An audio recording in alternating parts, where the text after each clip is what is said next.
So my name is Zachary Dowdy. I'm a professor of journalism at Stony University's School of Communication and Journalism, and I am a professor who teaches a course called Special Topics in Journalism, and it's a science reporting and writing class, which is affiliated with NASA through the RISE 2 program, which is a program that really um, is which sort of an outgrowth of the Artemis 2 project, Artemis project. And I have taught this course for 3 semesters or 3 years in the spring semester, and it brings in a number of students and puts them in contact with NASA researchers who are working on Artemis. And I am now going to talk a little bit about some of the changes that occurred over the past 3 years that I have been the professor in the program. So this is the name of the course, Journalism 390. It's a 300-level course, Social Topics in Journalism. Its highlights, again, it focuses on RISE 2, which is remote in situ and synchrotron studies for science and exploration. And this is a product of a grant that was acquired by one of our professors here, and that is Timothy Glotch, and he's a fantastic scientist in our geosciences department. So he's the person who brought the journalism school into the research and production of this class. So the other portion is the journalism portion, which is research, interviews, and observation. Those are the three pillars that I consider, the school considers what makes up journalism, the sort of crux of it. So the students have to do both of these things to highlight this program. These are the connections that we like to have, let's say, that we've made through RISE, NASA scientists, many science journalists whose names you probably know. Of course, we had connections to NASA affiliates and personnel, and also some academicians. Some of the highlights of the course include, we had 20 students in this course, this particular semester, and that's an increase over previous years in which we had, I think, began with 6 students or so, maybe 8 in 2017. So it's evolved into 20. The course has become more popular, and there have been 5 iterations of the course so far, and I've been the instructor for 3 of them. We also studied the 4 RISE themes, which I'll go to in a minute. One of the things the students had to do is review previous work of the Stony Brook University journalism students and those other iterations, of course. So they wrote articles about the RISE, research, and of course other studies in science journals that didn't necessarily have to do with RISE. A good component of it also was we had to interview scientists and authors of the studies, just like any other science journalist would do. So this time we toured NASA and NASA-affiliated institutions. AMNH is the American Museum of Natural History, and the Greenbelt, Maryland-based Goddard Space Flight Center. They produced original work based on their own research, interviews, and observation. So as journalists, they also produced multimedia, so videos, photos, and also the text elements accompanying it. And then they wrote science news and feature pieces.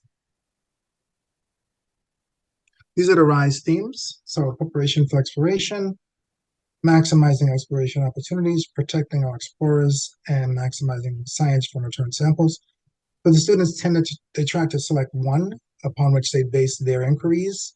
Most of them chose protecting our explorers because a number of students are concerned with health. So they're like health-oriented journalists. But a couple of them did pick some of the other ones as well. But the overwhelming most popular one was protecting our explorers. These are some of the titles of the work that they did produce as their sort of crowning achievement in the course. Space weathering, how scientific instruments get to the moon and beyond. So that was an interesting one. Diplomacy in space, dealing with NASA's partners with other nations.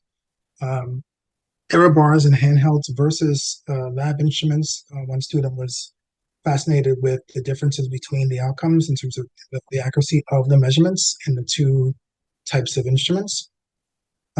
This is one dealing with social issues. The Artemis Project's lofty goal of having a woman and a person of color on the moon on the next mission. balancing space exploration with sustainability.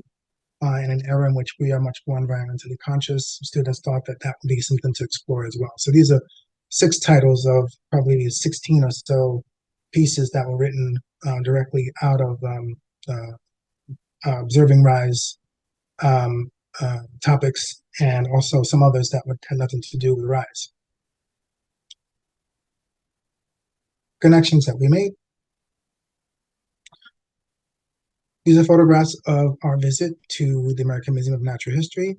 And person who's conducting our tour and also who was the narrator for the movie that the students watched is Dr. Denton Abel, and he is giving them a tour of the 2 installations at the museum.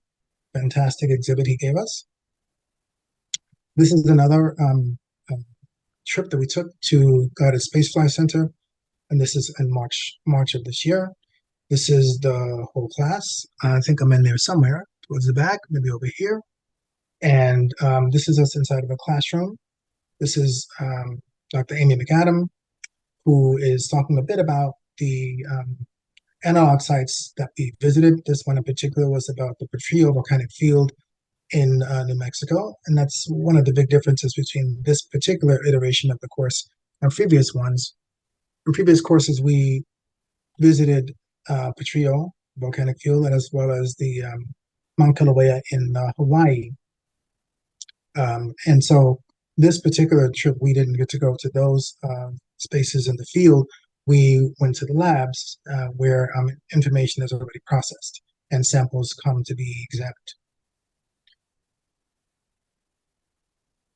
Because we are a media organization, so to speak, or training people to become media professionals, we thought it would be great to go to NASA's facility where they produce videos and other things involving outreach to the public.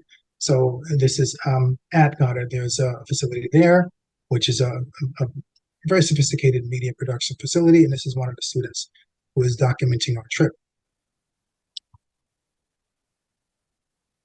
We connected with and spoke with and did profiles with and interviews with a number of scientists from NASA. They include Tim Blatch, who's principal investigator, Kelsey Young, who was at Goddard, Patrick Wiley, who's also at Goddard, and Enable at Natural History, Amy as well at Goddard, and Shiri Achilles, also a scientist at Goddard. A number of the science writers you may have seen or written, or whose writing you may have seen. Marina Coran of The Atlantic, Sarah Lynn Fraser, Kenneth Chang of the New York Times, Lee Billings, Cosm of the New York Times, and Philip Perry, a big thing. These, my students interviewed each one of these people, and they produced an interview talking to them about their craft. These are some of the people who we work with at NASA, and they include Kayla Barry, who does outreach for NASA, and she was my liaison to NASA. Erica Peters is a Stony Brook graduate who works at Johnson Space Center and is a writer for the Orion program. Shal Smith is also at Goddard Space Flight Center. She gave us a tour of the new telescope that is going to replace the Hubble. Oh, sorry, not the Hubble. Replace the Hubble, replacing the Webb telescope. And that's all for my presentation, and I'm ready for any questions anyone might have.